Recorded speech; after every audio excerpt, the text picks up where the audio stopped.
Pada malam harinya, Ami dipaksa masuk ke kamar utama Tuan Zuma. Dalam suasana yang menegangkan, ia merasa tidak berdaya dan tidak bisa lari.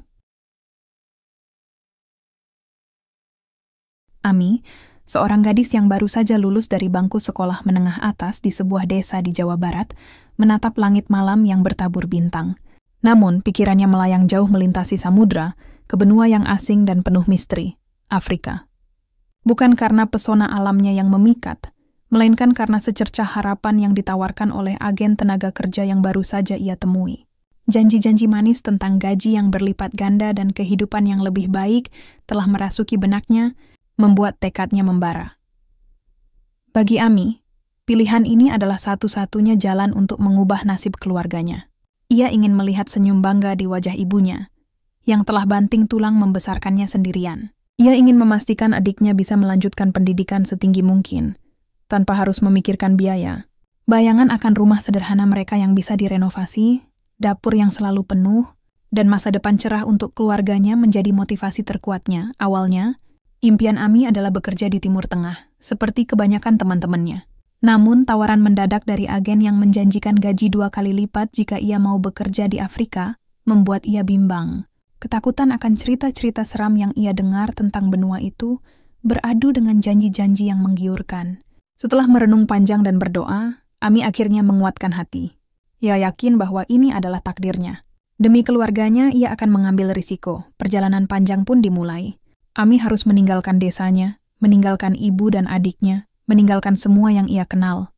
Air mata mengalir saat ia memeluk ibunya erat-erat, berjanji akan kembali dengan sukses. Di dalam pesawat, jantungnya berdebar kencang. Berbagai pertanyaan berkecamuk di pikirannya. Apakah keputusannya sudah benar? Apakah ia akan baik-baik saja di negeri orang? Namun, ia terus meyakinkan dirinya sendiri bahwa semua ini akan sepadan. Sesampainya di Afrika, Ami terkejut. Kota yang ia bayangkan kumuh dan seram ternyata modern dan ramai. Gedung-gedung tinggi menjulang, kendaraan lalu lalang, dan orang-orang berjalan dengan pakaian rapi. Pemandangan ini sedikit mengurangi ketakutannya, tetapi rasa cemas tetap hinggap di hatinya. Ia tahu, petualangannya baru saja dimulai, dan ia harus siap menghadapi segala kemungkinan, demi impian yang ia bawa dari Jawa Barat. Perjalanan dari bandara ke rumah Tuan Zuma terasa seperti melintasi dua dunia yang berbeda. Ami duduk di kursi belakang sebuah mobil mewah yang dikendarai oleh seorang supir pribadi, menatap kagum pemandangan di luar jendela. Pepohonan tropis berbaris rapi di tepi jalan, gedung-gedung pencakar langit berkilauan di bawah sinar matahari sore, dan mobil-mobil modern memadati jalanan. Ini jauh berbeda dengan gambaran Afrika yang ia dengar dari cerita-cerita di kampungnya di Jawa Barat. Sebuah tempat yang dipenuhi savana kering, binatang liar, dan suku-suku primitif. Realitas yang ia lihat adalah sebuah peradaban maju yang membuatnya merasa seperti seorang anak udik yang baru pertama kali menginjakkan kaki di kota besar. Meskipun demikian, di balik kekagumannya, terselip rasa cemas yang terus menggerogoti. Ia merasa begitu kecil dan sendirian di tengah keramaian yang asing ini. Setelah hampir 1 jam perjalanan, mobil itu berbelok memasuki sebuah gerbang besar yang terbuat dari besi tempa. Di depannya terhampar sebuah rumah megah yang lebih mirip istana daripada hunian biasa. Bangunan itu berdiri gagah dengan arsitektur modern yang dipadukan sentuhan klasik, dikelilingi oleh taman yang sangat terawat, lengkap dengan air mancur dan patung-patung eksotis. Jantung Ami berdegup kencang. Ia menelan ludah, mencoba menenangkan diri. Ini adalah setempat di mana ia akan tinggal dan bekerja. Sebuah tempat yang jauh melampaui segala yang pernah ia bayangkan. Ia bertanya-tanya, sosok seperti apakah Tuan Zuma ini, yang memiliki kemewahan sebesar ini? Saat mobil berhenti di depan pintu utama yang menjulang tinggi, seorang pelayan pria berseragam rapi segera membukakan pintu untuk Ami. Dengan langkah ragu, ia keluar dari mobil, membawa satu-satunya koper yang berisi seluruh hidupnya. Pintu utama terbuka, dan Ami melangkah masuk ke dalam. Pemandangan di dalam rumah lebih mencengangkan lagi. Lantai marmer yang mengkilap, lampu kristal yang menggantung megah di langit-langit, dan perabotan yang tertata apik layaknya di majalah desain interior. Aroma bunga-bunga segar dan parfum mahal memenuhi ruangan, menciptakan suasana yang serasa mencekik bagi Ami, yang biasa menghirup udara pedesaan. Di ujung ruangan, di sebuah sofa kulit besar, duduklah seorang pria paruh-baya yang berwibawa. Itu pasti Tuan Zuma. Wajahnya tegas dengan rahang kokoh dan sepasang mata tajam yang memancarkan kekuatan dan otoritas. Ia mengenakan setelan kasual berwarna gelap yang terlihat sangat mahal. Tuan Zuma bangkit dari duduknya, dan Ami segera menunduk, menggenggam erat tali tasnya. Perasaan gugup dan takut merayap di seluruh tubuhnya. Meskipun Tuan Zuma terlihat sopan, tatapan matanya seolah menembus jiwa, membuat Ami merasa telanjang dan tak berdaya. Ia merasa seolah Tuan Zuma bisa membaca semua ketakutan dan keraguan yang ia sembunyikan. "Selamat datang, Ami." Suara Tuan Zuma terdengar berat namun jelas. Ia berbicara dengan aksen yang sulit Ami kenali, tetapi intonasinya ramah. "Aku Tuan Zuma. Mulai hari ini, kau akan bekerja di sini." Ami hanya bisa menunduk dan bergumam pelan. "Terima kasih, Tuan." Ia tidak berani menatap langsung ke matanya. Perasaan tidak nyaman yang kuat mulai tumbuh di hatinya, lebih dari sekadar rasa gugup bertemu majikan baru. Tatapan Tuan Zuma yang intens dan mengawasi setiap gerak-geriknya, bahkan saat ia menoleh ke arah lain, membuat Ami merasa seperti objek yang sedang diamati. Perasaan ini terus menyelimutinya, menjadi firasat awal bahwa hidupnya di rumah megah ini mungkin tidak akan seindah bayangan yang ia bawa dari Jawa Barat. Namun, ia tidak punya pilihan lain. Ia harus bertahan demi ibu dan adiknya. Hari-hari pertama Ami di rumah Tuan Zuma mengalir dalam keanehan yang perlahan mencekik. Secara fisik pekerjaannya jauh lebih ringan dari yang ia bayangkan. Tidak ada tumpukan piring kotor yang menggunung atau lantai yang harus disikat hingga punggungnya pegal. Tugasnya hanya sebatas membersihkan kamar tidur Tuan Zuma yang luas, mengelap perabotan kayu yang mengkilap, dan menata vas bunga yang selalu terisi bunga segar. Semua pekerjaan ini terasa sepele jika dibandingkan dengan gaji besar yang dijanjikan. Namun kemudahan itu justru menjadi sumber kecemasan baru. Ada sesuatu yang tidak beres. Sesuatu yang membuatnya merasa seperti pion dalam permainan catur yang tidak ia pahami. Kecemasan itu bermuara pada satu hal. Tatapan Tuan Zuma. Tatapan yang ia rasakan sejak pertama kali menginjakkan kaki di rumah itu tidak pernah hilang. Tatapan itu terasa seperti bayangan yang selalu mengikutinya. Sebuah kehadiran tak terlihat yang mengawasi setiap gerak-iknya. Terkadang, saat Ami sedang membersihkan, ia akan merasakan bulu kuduknya merinding. Ia akan menoleh ke arah jendela besar di ruang keluarga dan seringkali menemukan sosok Tuan Zuma berdiri di sana, menatap lurus ke arahnya dari kejauhan. Wajahnya datar, tanpa ekspresi, tetapi matanya yang tajam tidak pernah luput dari Ami. Ketika Ami memergokinya, Tuan Zuma tidak akan memalingkan wajah, melainkan hanya tersenyum tipis sebelum akhirnya berbalik pergi. Ami tidak pernah tahu apa arti senyuman itu. Apakah itu senyum puas melihat pekerjaannya yang rapi? Atau ada makna lain yang lebih menyeramkan? Perasaan ini terus menghantui, membuat Ami tidak pernah bisa merasa nyaman sepenuhnya.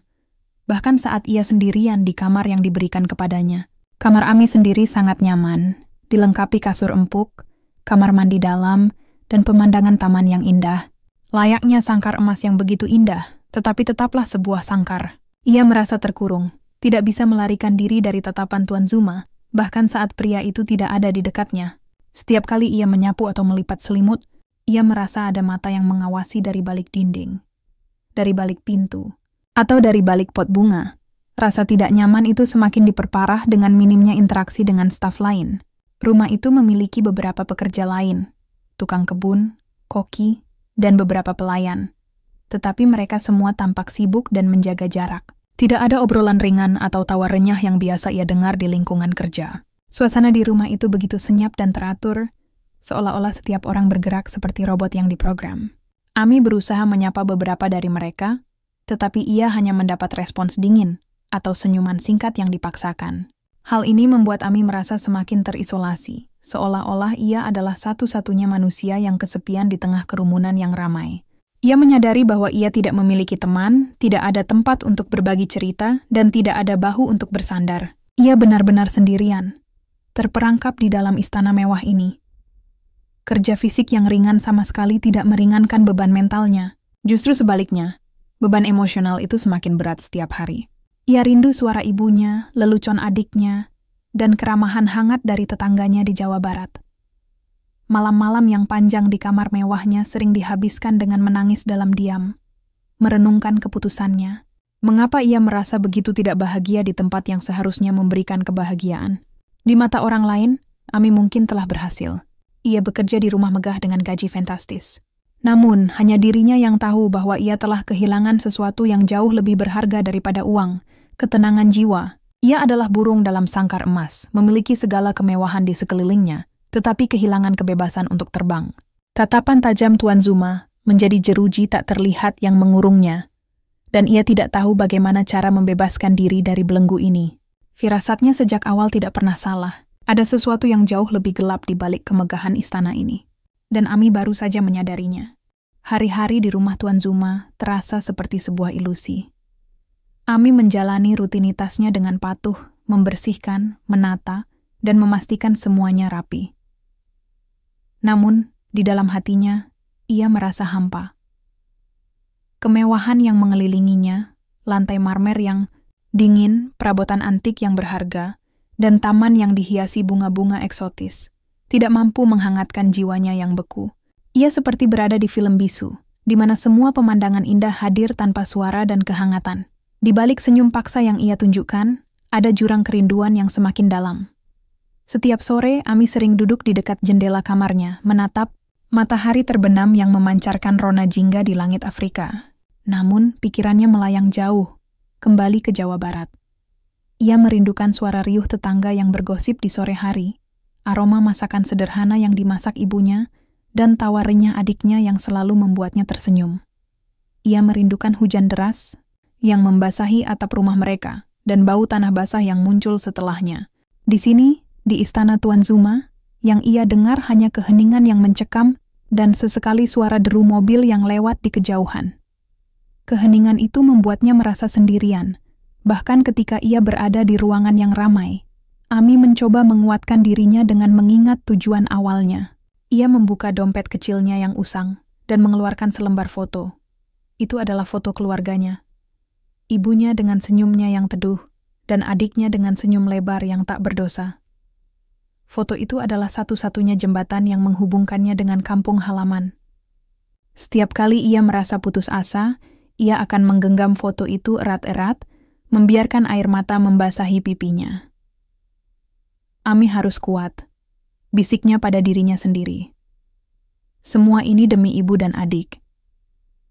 Namun, kata-kata itu terasa semakin sulit untuk diucapkan setiap harinya.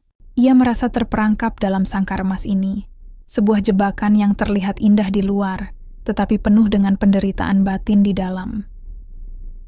Meskipun Tuan Zuma memperlakukannya dengan sopan, Ami tidak pernah bisa melepaskan diri dari perasaan diawasi. Tatapan tajam Tuan Zuma, yang selalu mengikutinya, membuatnya merasa tidak punya privasi sama sekali.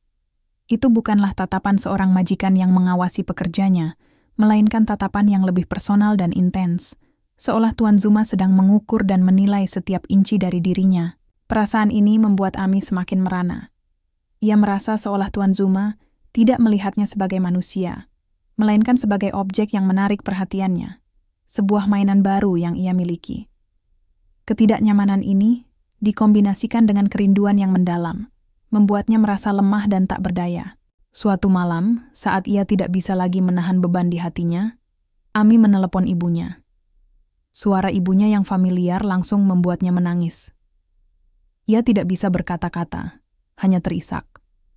Ibunya, yang merasa khawatir, bertanya apa yang terjadi.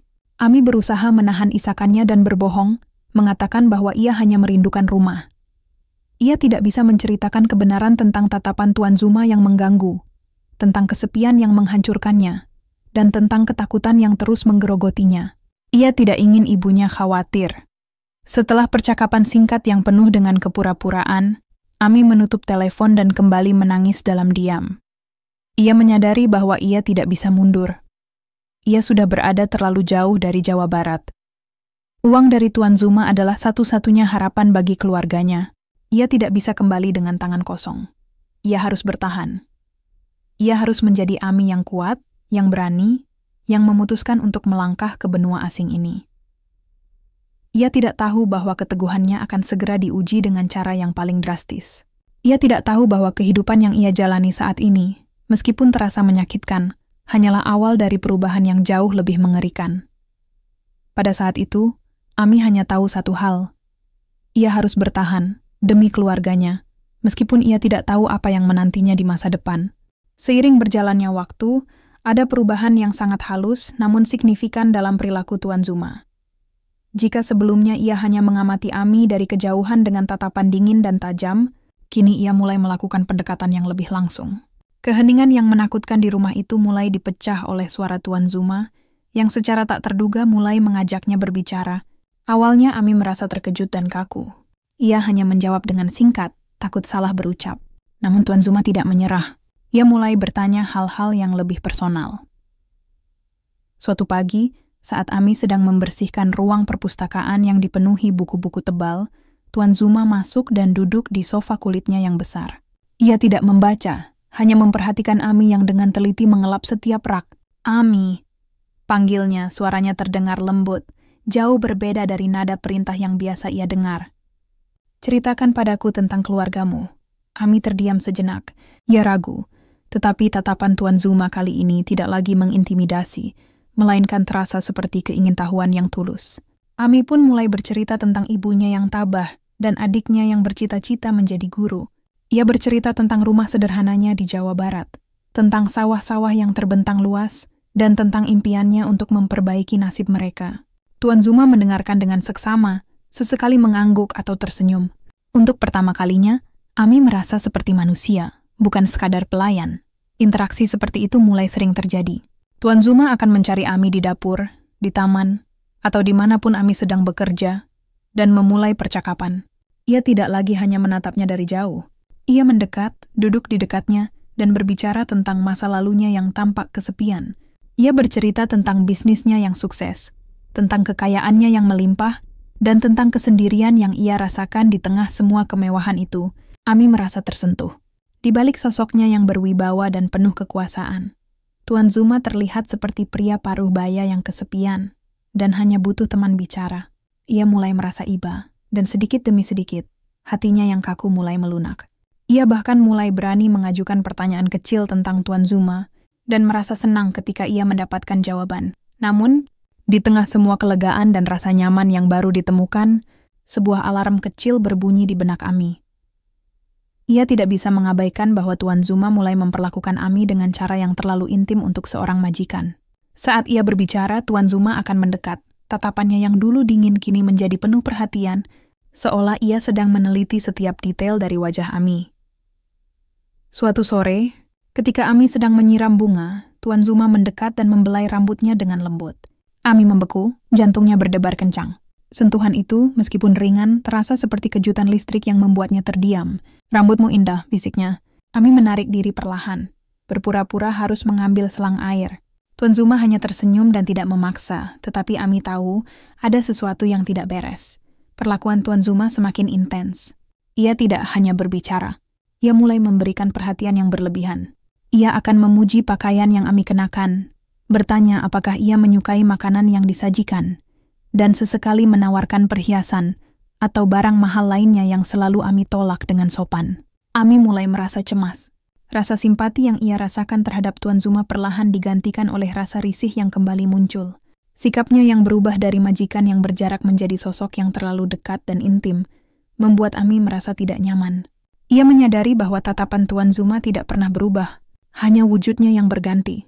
Tatapan itu kini bercampur dengan kata-kata manis dan sentuhan lembut, yang membuatnya merasa lebih terperangkap dari sebelumnya. Ia bukanlah lagi objek yang diamati dari jauh, melainkan objek yang sedang didekati secara sengaja. Ami kembali merasa seperti burung dalam sangkar emas. Tetapi kali ini, sangkarnya terasa semakin sempit. Tuan Zuma tidak lagi hanya membiarkannya merasa terkurung. Ia sedang mencoba merusak batas-batas privasi dan kenyamanan Ami, sedikit demi sedikit. Ami tahu ia tidak bisa mengabaikan firasat buruk ini. Ia kembali merasakan ketakutan yang sama seperti saat ia pertama kali menginjakan kaki di rumah itu. Hanya saja, kali ini, ketakutan itu jauh lebih personal.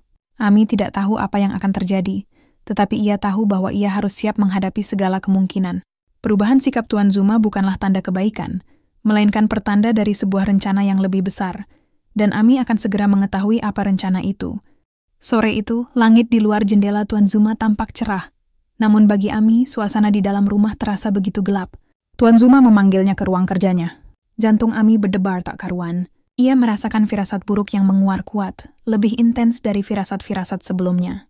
Ruangan itu terasa berat dengan buku-buku tebal yang berjejer rapi di rak, lukisan-lukisan antik, dan aroma kayu yang maskulin. Tuan Zuma duduk di balik meja kerjanya yang besar, menyilangkan jari-jarinya di depan dagu, menatap Ami dengan tatapan yang penuh perhitungan. Ini bukan lagi tatapan yang meneliti, melainkan tatapan yang memutuskannya. Ami, suaranya mengawali. Tenang namun penuh otoritas. Kau adalah gadis yang baik, pekerja keras, dan jujur. Aku suka itu. Ami hanya menunduk, tidak berani membalas tatapannya. Ia merasakan keringat dingin mengalir di punggungnya. Aku telah mengamati dirimu dan aku menyadari bahwa aku tidak ingin kau pergi. Ami mengangkat kepalanya perlahan, terkejut. Tuan, gumamnya, suaranya tercekat di tenggorokan. Tuan Zuma berdiri, berjalan mengelilingi mejanya, dan berhenti tepat di depan Ami. Jarak di antara mereka yang kini begitu dekat membuat Ami mundur satu langkah. Jangan takut, kata Tuan Zuma, senyum tipis di bibirnya. Aku hanya ingin membuat hidupmu lebih baik. Ia melanjutkan, gajimu saat ini, itu tidak seberapa. Aku ingin memberimu lebih, jauh lebih dari itu. Aku ingin kau menjadi istriku. Dunia Ami runtuh dalam sekejap. Otaknya seolah berhenti bekerja, hanya mampu memproses satu kata, istri. Ia merasa mual. Segala kebaikan yang Tuan Zuma tunjukkan, semua percakapan yang ia pikir tulus, semua perhatian yang membuat Ami merasa risih, semuanya kini menemukan maknanya yang sesungguhnya. Ini bukanlah ketertarikan, ini adalah kepemilikan. Ami adalah objek yang ia inginkan, dan ia akan mendapatkannya dengan cara apapun. Tapi, Tuan, Ami mencoba mencari kata-kata, namun tidak ada yang keluar. Tuan Zuma memotongnya. Aku tidak meminta pernikahan yang rumit. Cukup nikah siri, kau akan tetap di sini. Aku akan memberimu uang bulanan yang sangat besar, jauh lebih besar dari gajimu. Kau bisa mengirimkan semua uang itu kepada keluargamu di Jawa Barat. Mereka akan hidup berkecukupan selamanya. Ia kemudian menambahkan, dengan nada yang berubah menjadi dingin, lagi pula kau tahu aku bisa memastikan kau aman di sini. Tetapi jika kau menolak, siapa yang bisa menjamin keselamatanmu di kota ini, Ami? Agen yang membawamu ke sini? Ia tidak memiliki pengaruh sekuat aku. Jika aku bilang kau harus kembali, apa yang bisa kau lakukan? Atau jika aku bilang, kau tidak bisa kembali? Kata-kata Tuan Zuma menusuk tepat ke dalam ketakutan terdalam Ami. Itu adalah sebuah ancaman yang dibungkus dengan janji. Dia tidak memberinya pilihan, dia hanya memberinya ilusi pilihan. Ia mengendalikan masa depannya, keselamatan dirinya, dan yang terpenting, harapan keluarganya. Ami teringat wajah ibunya yang sudah menua, teringat adiknya yang sedang menabung untuk membeli buku-buku sekolah. Semua impian itu kini berada di tangan Tuan Zuma. Jika ia menolak, ia tidak hanya mengkhianati dirinya sendiri, tetapi juga menghancurkan satu-satunya harapan keluarganya. Ia tidak punya pilihan lain, air mata membasahi pipi Ami. Ia tidak bisa menahannya. Ia merasa hancur. Ia terbang jauh-jauh dari Jawa Barat untuk mencari kebebasan. Tetapi yang ia temukan adalah belenggu yang lebih kuat dari sebelumnya. Belenggu yang mengikatnya pada pria yang bahkan tidak ia kenal. Ia menatap ke dalam mata Tuan Zuma. Dan ia melihat tidak ada cinta, tidak ada rasa hormat, hanya keinginan untuk memiliki. Ia adalah koleksi baru Tuan Zuma, sebuah boneka yang bisa dibeli dengan janji-janji palsu. Dengan suara bergetar dan hati yang hancur, Ami bergumam, "Baik, Tuan, saya bersedia." Senyum kemenangan merekah di wajah Tuan Zuma. Ia mengangguk puas. Pilihan yang bijaksana, Ami. Kau tidak akan menyesal. Bagi Ami, kata-kata itu terdengar seperti ironi paling menyakitkan yang pernah ia dengar. Ia baru saja menjual jiwanya, menjual kebebasannya, dan menyerahkan masa depannya ke tangan seorang pria yang ia takuti. Tidak ada kebahagiaan, tidak ada cinta. Hanya ada kehancuran dan rasa pasrah yang begitu mendalam. Malam itu, di sebuah rumah yang sangat megah di benua asing, seorang gadis dari Jawa Barat dipaksa menerima takdir yang tidak pernah ia minta. Ia hanya bisa berdoa agar suatu hari, semua pengorbanannya ini akan sepadan. Namun jauh di lubuk hatinya, ia tahu bahwa ini hanyalah awal dari mimpi buruk yang panjang, dan ia tidak tahu apakah ia akan mampu bertahan. Dunia Ami seolah runtuh menjadi puing-puing tak berbentuk. Kata bersedia yang keluar dari bibirnya terdengar asing, bagai gema kosong di ruangan yang sunyi. Ia telah mengiyakan takdir yang mengerikan, sebuah pernikahan siri tanpa cinta, tanpa sukarela, hanya didasari oleh ancaman terselubung dan beban keluarga yang ia bawa dari Jawa Barat. Sejak saat itu, rumah megah Tuan Zuma terasa seperti penjara yang lebih mewah dari sebelumnya. Senyum Tuan Zuma yang kini ia lihat bukanlah senyum ramah, melainkan senyum kemenangan seorang predator yang telah berhasil menjebak mangsanya. Malam itu, malam pertama mereka, terasa seperti hukuman yang tak terbayangkan. Ami dipaksa memasuki kamar Tuan Zuma yang lebih luas dan lebih mewah dari kamarnya sendiri. Lampu kristal di langit-langit memancarkan cahaya temaram, menciptakan suasana yang aneh, seperti panggung yang siap untuk pertunjukan yang tak diinginkan. Tuan Zuma berdiri di dekat jendela, punggungnya menghadap Ami. Ada keheningan yang begitu pekat, begitu menekan, hingga Ami bisa mendengar detak jantungnya sendiri berpacu di telinganya.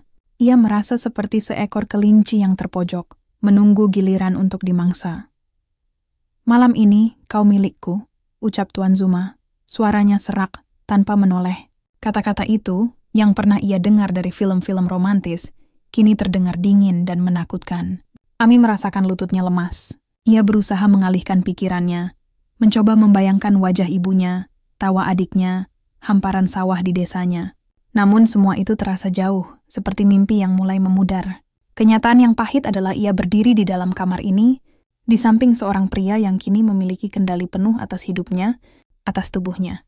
Tanpa kata-kata cinta atau kelembutan, malam itu berlalu dalam kegelapan yang menyesakan. Ami merasakan dirinya kehilangan sesuatu yang sangat berharga. Ia merasakan keperawanannya direnggut bukan oleh cinta, melainkan oleh paksaan dan keputusasaan. Setiap sentuhan Tuan Zuma terasa seperti goresan pisau di hatinya, meninggalkan luka yang tak terlihat namun mendalam. Ia mencoba berteriak dalam hati, memberontak, tetapi tubuhnya membeku dalam ketakutan. Ia hanya bisa pasrah, memejamkan mata, dan berharap waktu berlalu secepat mungkin. Setelah malam yang mengerikan itu, Ami merasa hancur berkeping-keping. Ia melihat pantulan dirinya di cermin kamar yang kini terasa asing. Wajahnya pucat, matanya kusam, dan ada sesuatu yang hilang dari sana. Sesuatu yang dulu ia miliki, yaitu semangat dan kepercayaan diri. Ia merasa jijik pada dirinya sendiri, pada kelemahannya yang memaksanya menerima takdir ini. Ia menyalahkan dirinya karena tidak cukup kuat, karena membiarkan ketakutan mengalahkan tekadnya. Namun, di balik semua itu, ada sedikit rasa kasihan yang aneh terhadap Tuan Zuma. Ia melihat pria itu dalam kesendiriannya, kesepian yang begitu besar, hingga ia merasa berhak mengambil apa yang bukan miliknya. Perasaan campur aduk antara benci, takut, dan iba itu menciptakan konflik batin yang tak berkesudahan dalam dirinya. Keesokan paginya, Tuan Zuma memperlakukannya dengan sikap yang berbeda. Ia tidak lagi dingin atau mengintimidasi, tetapi lebih seperti seorang suami yang memiliki istrinya. Ami diberi pakaian yang lebih bagus, perhiasan yang berkilauan, dan diberitahu bahwa ia adalah istri sirinya. Di mata dunia luar, ia tetap seorang pekerja. Tetapi di dalam rumah ini, statusnya telah berubah secara drastis. Tanpa ada dokumen resmi, tanpa ada pengakuan dari siapapun kecuali Tuan Zuma sendiri. Ami merasa terperangkap dalam peran baru ini, peran yang tidak pernah ia inginkan, yang dipaksakan padanya. Ia tidak bisa bicara pada siapapun. Para pelayan lain di rumah itu tampaknya tahu apa yang terjadi, tetapi mereka menjaga jarak, mungkin karena takut atau karena sudah terbiasa melihat kejadian seperti ini di rumah Tuan Zuma. Ami merasa semakin terisolasi. Ia tidak punya teman untuk berbagi keluh kesah, tidak punya bahu untuk bersandar. Beban emosional yang ia rasakan jauh lebih berat dari pekerjaan fisik yang dulu ia lakukan di desanya. Ia merasa lemah, tak berdaya, dan kehilangan dirinya sendiri. Dalam kesendiriannya, Ami seringkali merenung. Ia bertanya pada dirinya sendiri, apakah ini harga yang harus dibayar untuk masa depan keluarganya? Apakah semua ini sepadan? Ia melihat keluar jendela, ke arah langit Afrika yang luas, dan hanya bisa menangis dalam diam. Ia adalah burung dalam sangkar emas, yang kini jeruji-jerujinya semakin rapat. Ia telah kehilangan kebebasan, kehormatan, dan dirinya sendiri. Yang tersisa hanyalah sebuah jiwa yang rapuh, terus berjuang untuk bertahan demi orang-orang yang ia cintai. Meskipun ia tidak tahu sampai kapan ia akan mampu bertahan. Ini adalah awal dari penderitaannya yang sesungguhnya, sebuah penderitaan yang tertulis di hati dan jiwanya, sebuah luka yang takkan pernah benar-benar sembuh. Persetujuan yang diucapkan Ami dari bibir yang bergetar terasa seperti sebuah pengakuan dosa. Setelah Tuan Zuma meninggalkannya, Ami kembali ke kamarnya. Kakinya terasa seperti jeli. Ruangan yang sebelumnya terasa seperti sangkar emas yang mewah kini berubah menjadi sel penjara yang dingin. Ia jatuh terduduk di tepi ranjang, tangannya gemetar. Tangis yang ia tahan sejak tadi akhirnya pecah. Isakan-isakan kecil berubah menjadi raungan pilu yang ia sembunyikan di balik bantal. Takut ada yang mendengarnya. Ia merasa bodoh, naif, dan begitu tak berdaya. Semua pengorbanan yang ia pikir akan membawa kebahagiaan kini justru menjebaknya dalam penderitaan yang tak terbayangkan. Ia hanya bisa menyalahkan dirinya sendiri karena telah termakan rayuan dan ancaman terselubung itu. Namun di saat yang sama, ia tahu bahwa ia tidak punya pilihan lain. Bayangan wajah ibunya dan masa depan adiknya adalah rantai yang mengikatnya erat pada takdir barunya ini. Waktu terasa berjalan begitu lambat, namun juga terlalu cepat. Malam menjelang, kegelapan mulai merayap masuk ke kamar Ami. Seolah-olah kegelapan di hatinya kini menjelma menjadi wujud nyata. Ami tidak berganti pakaian, ia tidak makan, ia hanya duduk di sana, terpaku, menunggu. Ia tahu apa yang bikin batal. Perutnya terasa mual, dan seluruh tubuhnya terasa dingin, seolah-olah darahnya berhenti mengalir. Ia mencoba mencari cara untuk kabur, untuk bersembunyi, tetapi ia tahu itu mustahil. Rumah Tuan Zuma begitu besar, terlalu terisolasi, dan Tuan Zuma memiliki kekuasaan yang tak terbantahkan. Ia terperangkap, dan tidak ada yang bisa ia lakukan. Ia memejamkan mata, mencoba kembali ke Jawa Barat, ke rumahnya, ke tempat di mana ia merasa aman. Ia membayangkan ibunya sedang memasak makan malam. Aroma sambal dan nasi hangat memenuhi dapur. Ia membayangkan adiknya sedang mengerjakan pekerjaan rumah di bawah cahaya lampu redup. Ia menggenggam erat foto kecil di dalam dompetnya. Satu-satunya benda yang menghubungkannya dengan kehidupan lamanya. Namun, lamunannya buyar saat pintu kamarnya diketuk. Ketukan itu terasa begitu keras, memecah keheningan yang mencekam. Jantung Ami berpacu, seolah-olah akan meledak dari dadanya. Ia tidak menjawab.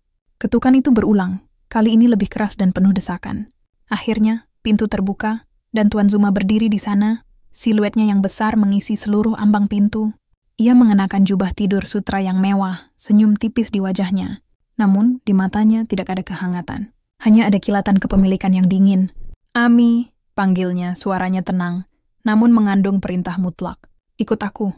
Lutut Ami terasa lemas dan ia tidak bisa berdiri. Tuan Zuma, dengan sabar yang mengerikan, mendekat, meraih tangannya, dan menariknya dengan lembut. Tarikan itu terasa seperti belenggu tak terlihat yang mengikatnya. Ami tidak mampu melawan, ia terlalu ketakutan, terlalu rapuh. Dengan langkah gemetar, ia mengikuti Tuan Zuma menyusuri koridor panjang, melewati ruangan-ruangan megah yang kini tampak seperti hiasan kuburan. Mereka berhenti di depan pintu besar yang terbuat dari kayu gelap, pintu kamar utama Tuan Zuma. Ini adalah tempat di mana semua ketakutan Ami akan menjadi kenyataan. Pintu terbuka, memperlihatkan sebuah ruangan yang jauh lebih besar dari yang Ami bayangkan. Ruangan itu didominasi oleh sebuah ranjang besar dengan spray sutra. Lampu redup memancarkan cahaya kekuningan, menciptakan suasana yang seharusnya romantis. Tetapi bagi Ami, itu adalah penerangan yang sempurna untuk sebuah panggung penyiksaan. Perasaan tidak berdaya yang luar biasa merasukinya. Tuan Zuma melepaskan tangannya, berjalan ke sisi ranjang, dan berbalik menghadap Ami. Ia menatapnya dari ujung kaki hingga ujung kepala, tatapan yang kini bukan lagi hanya mengawasi, tetapi menilai dan menguasai. "Tonight you belong to me," katanya, suaranya pelan. Namun kata-kata itu terdengar seperti palu yang menghancurkan sisa-sisa harapan terakhir Ami. "Mulai malam ini, kau adalah istriku. Jangan takut, aku akan menjagamu dengan baik." Bagi Ami, kata-kata menjagamu terdengar seperti ancaman paling kejam. Bagaimana ia bisa merasa aman di sisi pria yang merampas kebebasannya? Air mata membanjiri matanya lagi. Ia hanya bisa berdiri di sana, tak bisa bergerak, tak bisa lari. Ia memejamkan mata erat-erat, kembali memanggil wajah ibunya, aroma masakan ibunya, dan tawa adiknya. Itu adalah satu-satunya cara baginya untuk bertahan. Ia membiarkan pikirannya melayang, jauh dari kamar yang mewah namun menakutkan ini, jauh dari pria yang kini memiliki kuasa penuh atas dirinya. Ia membiarkan dirinya pergi, meninggalkan tubuhnya yang terasa dingin dan kaku di tempat yang begitu asing. Ia hanya bisa pasrah, dan berharap bahwa suatu hari, ia akan bisa terbangun dari mimpi buruk ini. Namun Shunia tahu deh, jauh di lubuk hatinya bahwa ini bukanlah mimpi. Ini adalah kenyataan, dan ia harus menjalaninya. Malam itu, di dalam istana emas yang megah di Afrika, seorang gadis dari Jawa Barat kehilangan dirinya. Ia tidak lagi menjadi Ami yang penuh harapan yang berangkat dari kampung halamannya. Ia menjadi seseorang yang lain, sebuah cangkang kosong yang terperangkap di dalam belenggu yang tidak terlihat. Pagi setelah malam yang mengerikan itu datang dengan membawa beban yang lebih berat dari kegelapan malam. Cahaya matahari yang masuk melalui jendela kamar Tuan Zuma terasa seperti menusuk mata Ami. Ia terbangun di ranjang yang mewah, namun tubuhnya terasa kaku dan jiwanya terasa remuk. Ia merasa kotor, hancur, dan kosong. Ia menatap langit-langit, mencoba memproses kenyataan baru yang kini ia jalani. Ia bukan lagi Ami, gadis lugu dari Jawa Barat yang memiliki impian. Ia kini adalah istri siri Tuan Zuma, seorang perempuan yang kebebasannya telah dirampas, sebuah benda yang kini dimiliki oleh pria yang ia takuti. Ia merasakan sakit di seluruh tubuhnya, namun sakit di hatinya jauh lebih parah. Itu adalah sakit karena kehilangan diri sendiri. Di dalam keheningan kamar yang megah itu, perang batin yang paling brutal pun dimulai. Suara di dalam kepalanya terbagi menjadi dua. Satu sisi dipenuhi dengan kebencian yang mendalam. Kebencian terhadap Tuan Zuma yang telah menghancurkan hidupnya. Ia adalah monster yang bersembunyi di balik kekayaan dan wibawa. Ia adalah pria yang menggunakan ancaman dan janji palsu untuk mendapatkan apa yang ia inginkan. Ami ingin berteriak, ingin melarikan diri, ingin melawan. Sisi ini dari dirinya dipenuhi oleh amarah yang membara, memaksanya untuk melihat Tuan Zuma sebagai musuh yang harus ia taklukkan.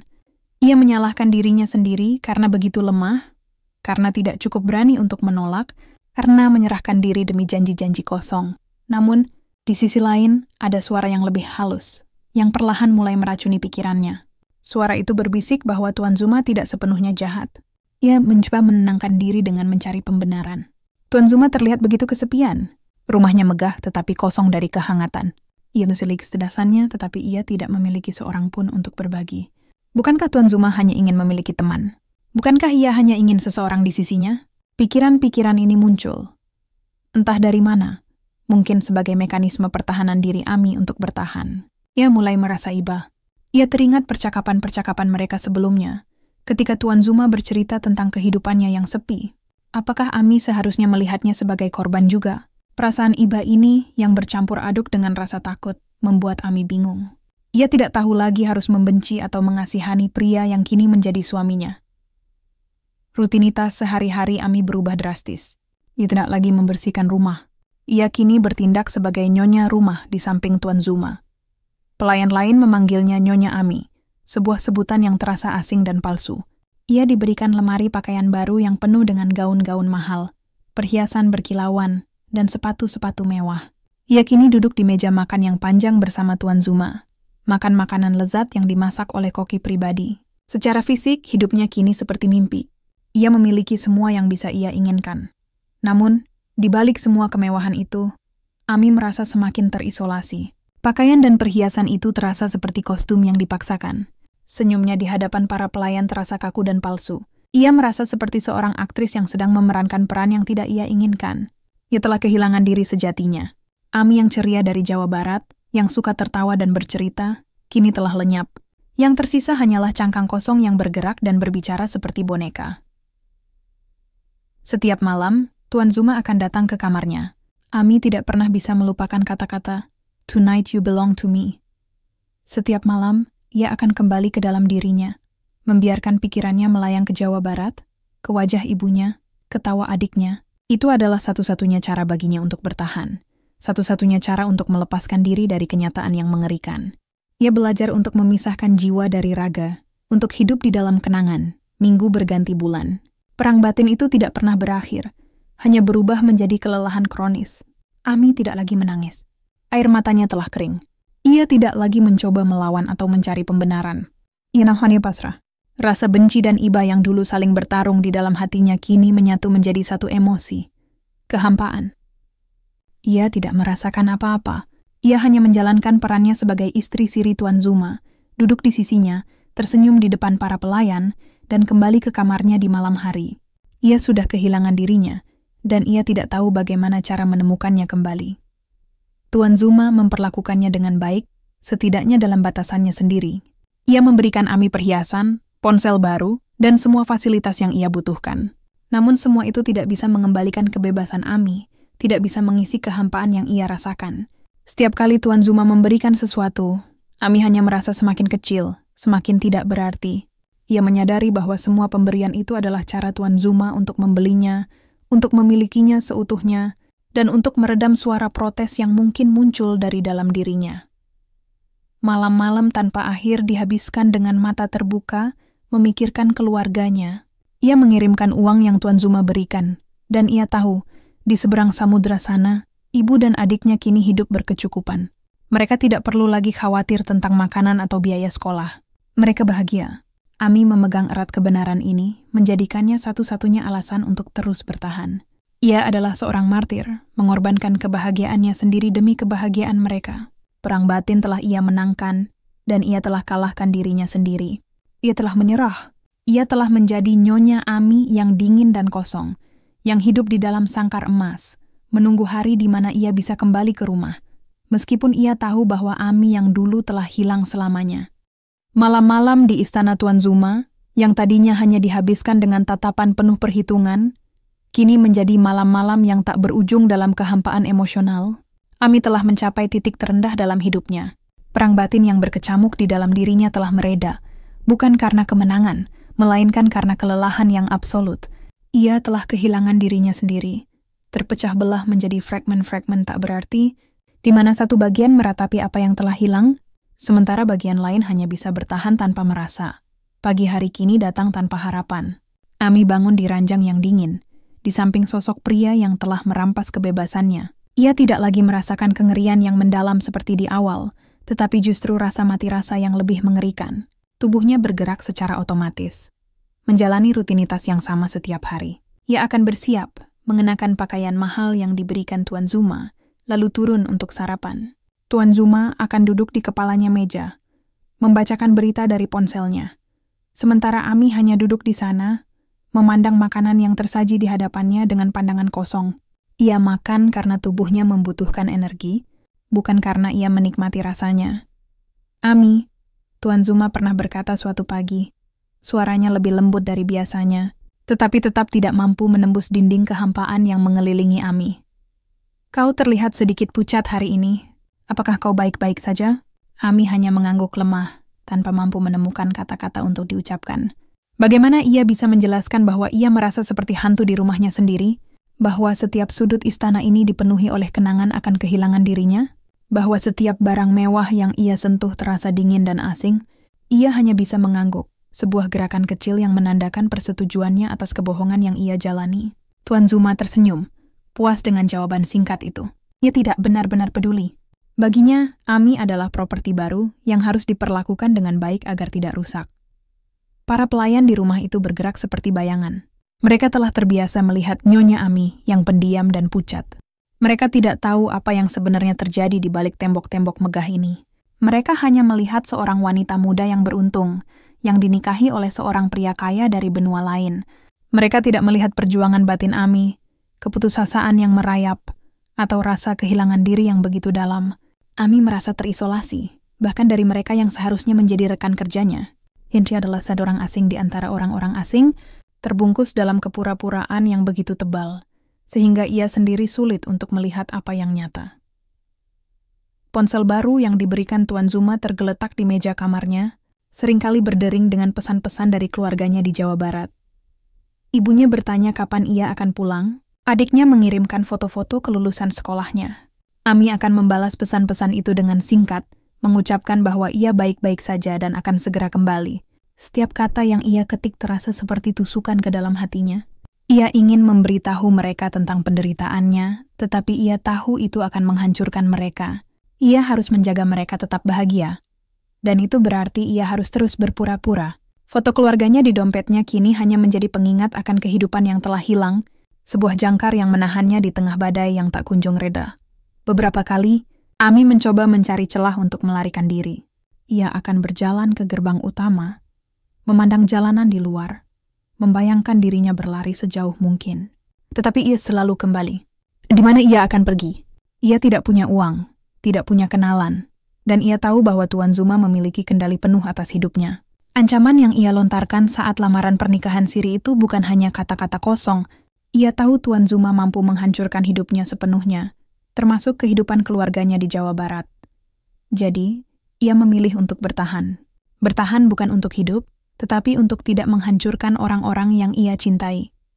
Perhiasan yang dikenakannya terasa berat di leher dan pergelangan tangannya. Gaun-gaun sutra yang halus terasa seperti kulit kedua yang membungkusnya, tetapi tanpa kehangatan. Semuanya adalah simbol dari status barunya, simbol dari harga yang harus ia bayar untuk keselamatan keluarganya. Namun, simbol-simbol ini juga menjadi pengingat konstan akan penjaranya. Ia melihat dirinya di cermin, dan ia hampir tidak mengenali wanita yang menatap balik. Mata itu kosong, bibir itu pucat, dan senyumnya, jika ada, terlalu tipis untuk disebut senyum. Ami telah menjadi Nyonya Zuma, seorang wanita yang memiliki segalanya kecuali dirinya sendiri. Ia telah kehilangan jati dirinya, telah kehilangan harapan, dan telah kehilangan rasa. Ia adalah cangkang kosong yang berjalan di koridor-koridor istana. Hidup dalam kepasrahan yang dingin, menunggu hari ketika ia mungkin bisa menemukan kembali pecahan dirinya yang hilang, atau mungkin hanya menunggu akhir. Kehidupannya kini adalah tentang bertahan, bukan tentang hidup. Dan beban emosional yang tak berkesudahan ini jauh lebih berat dari pekerjaan fisik apapun yang pernah ia lakukan di Jawa Barat. Ia hanya bisa berharap, entah bagaimana, ini semua akan berakhir suatu hari nanti. Namun, di kedalaman kehampaan yang ia rasakan, harapan itu sendiri terasa seperti ilusi yang jauh,